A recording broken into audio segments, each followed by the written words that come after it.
12 বছর আগে রান্নার গ্যাসের দাম ছিল 400 টাকা, আজকে রান্নার গ্যাসের দাম 1000 টাকা।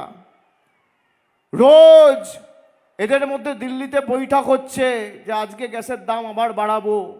এরা সিদ্ধান্ত নিয়েছে যে বাংলার নির্বাচন অবধি পেট্রোল ডিজেল আর রান্নার গ্যাসের দাম বাড়াবে না। আমার কথা লিখে রাখুন, যেদিনকে নির্বাচন হবে 29 তারিখ নির্বাচন, 30 তারিখ রান্নার গ্যাসের দাম 2000 টাকা হবে, আর পেট্রোলের দাম 200 টাকা হবে, আর ডিজেলের দাম 200 টাকা হবে। বাংলার নির্বাচন বলে এখন ডিজেলের দাম আজকে লোক দেখানোর জন্য কমিয়েছে। আমি বিজেপিকে বলবো, নরেন্দ্র মোদী, অমিত শাহ কেন্দ্র সরকারের প্রতিনিধি, আপনি মানুষের কাছে আসুন, মানুষের কাছে দাঁড়িয়ে আপনি কথা দিন যে রান্নার গ্যাসের দাম আগামী 5 বছর বাড়াবো না, পেট্রোলের দাম বাড়াবো না, ডিজেলের দাম বাড়াবো না, তৃণমূল প্রার্থীপদ প্রত্যাহার করে নেবে। এত বড় কথা বলে দিচ্ছি। যেদিনকে বাংলার নির্বাচন শেষ হবে সেই দিন বা তার পরের দিন 2 দফায় নির্বাচন, 23 আর 29, 30 তারিখ দেখবেন এরা রান্নার গ্যাস 2000 টাকা করবে, আর পেট্রোল 200 টাকা করবে, আর ডিজেল 200 টাকা করবে। এই হচ্ছে বিজেপি। সারা পৃথিবীতে যখন একটা মন্দার আঁচ, তখন একমাত্র সূর্যের কিরণ ভারতবর্ষ। প্রধানমন্ত্রীর সাধারণ মানুষের স্বার্থে তার এই সদর্থক পদক্ষেপকে আমরা স্বাগত জানাচ্ছি এবং রাজ্য বিজেপির পক্ষ থেকে তাকে অনেক অনেক অভিনন্দন এবং কৃতজ্ঞতা জানাচ্ছি। মানুষ যখন একটু হতাশার মধ্যে আছেন, আতঙ্কে আছেন, একজন প্রশাসকের দায়িত্ব হচ্ছে মানুষকে আশ্বস্ত করা, শান্ত করা, তার পাশে দাঁড়ানো, তার সাশ্রয়ের ব্যবস্থা করা। তার জন্য মুখ্যমন্ত্রী তার মাসুল প্রত্যাহার করতে পারতেন। কোভিডের সময় একই বিবৃতি দিয়েছিলেন। বিজেপি শাসিত সমস্ত রাজ্য এবং একটি অবিজেপি শাসিত রাজ্য আজকে মানুষের পাশে দাঁড়ানোর স্বার্থে পেট্রোল ডিজেলের উপর থেকে তাদের শুল্ক প্রত্যাহার করেছে, অনেক অংশে প্রত্যাহার করেছে।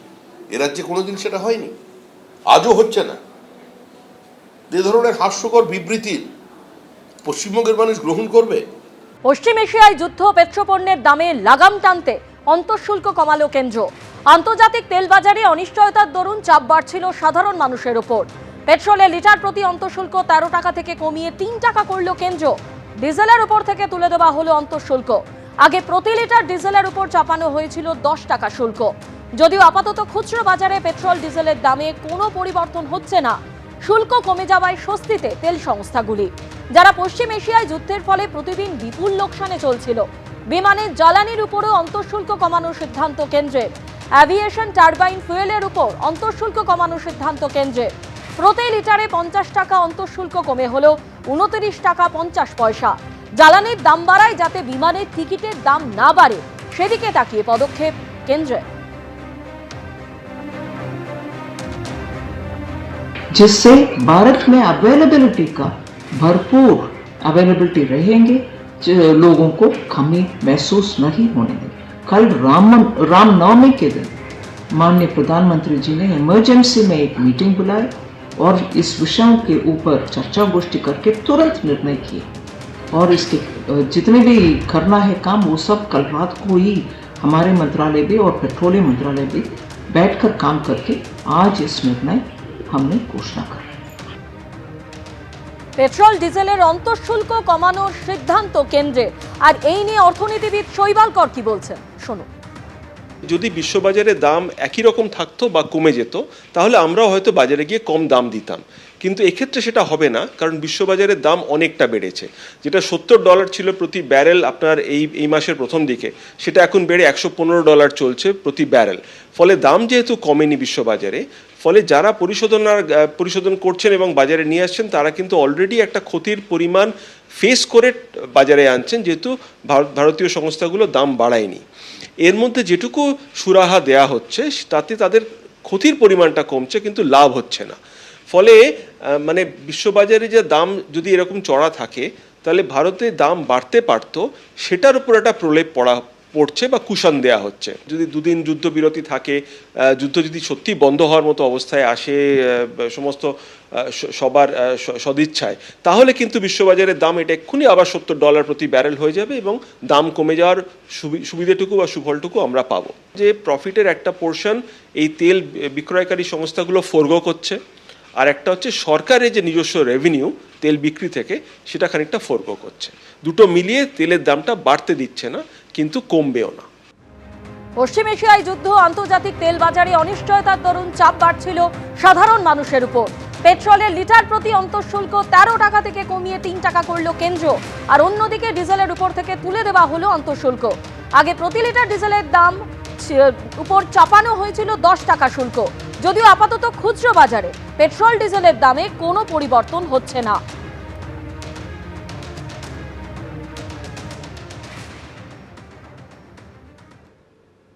আগে তো কমুক, বাড়িয়েছে কত? বাড়িয়েছে 1000%। আগেই সে শাড়ির দোকানে গিয়ে মানে শাড়িটার কত দাম? 1000, কমতে কমতে এলো 400 টাকা। প্রথমেই তো 1000 টাকা বাড়িয়ে দিয়েছে, 1000%, 1000% বাড়িয়ে দিয়েছে। তারপরে এটা শুল্ক কমানো মানে কি দাম কমবে? শুল্কটা ক %? লোকে পাক, এটা আমি চাই, লোকের অসুবিধে যাতে না হয়। গ্যাসটা কি হলো? 25 দিন আগে লোকের রান্নাঘরটায় আগে তো রান্না করবে, খাবে। পেট্রোল তো অ্যাভেলেবেল আছে আমাদের এখানে, আর গ্যাসও অ্যাভেলেবেল আছে। আমি চাই না আমাদের এখানে হলদিয়াতে যে গ্যাস প্রোডাকশন হয় সব পুলিশ অফিসারদের চেঞ্জ করে দিয়ে, ডিএমদের চেঞ্জ করে দিয়ে, বাংলায় যে গ্যাস প্রোডাকশন হয় সেই সিলিন্ডার যেন বাইরে না যায়। আর দ্বিতীয় কথা হচ্ছে, আমার এই যে 10 লক্ষ লোক বাইরে থেকে ইলেকশনের সময় ডিউটি করতে আসবে, হাজার হাজার লোক, তাদের গ্যাস দিতে গিয়ে বাংলার লোকের যেন গ্যাসের প্রবলেম না হয়। কেরোসিনটা আমরা বাড়িয়েছি কিছুটা, এবং এই কেরোসিনটা রেশনের মাধ্যমে মানুষ পাবে। তাতে যারা স্টোভে রান্না করে কিছুটা সুযোগ হবে, কিন্তু আজকাল বেশিরভাগ মানুষই গ্যাসে গেছে। কোনো পেট্রোলিয়াম প্রোডাক্টের সংকট নেই দেশে, এখনো 60 দিনের পেট্রোলিয়াম প্রোডাক্ট মজুদ আছে।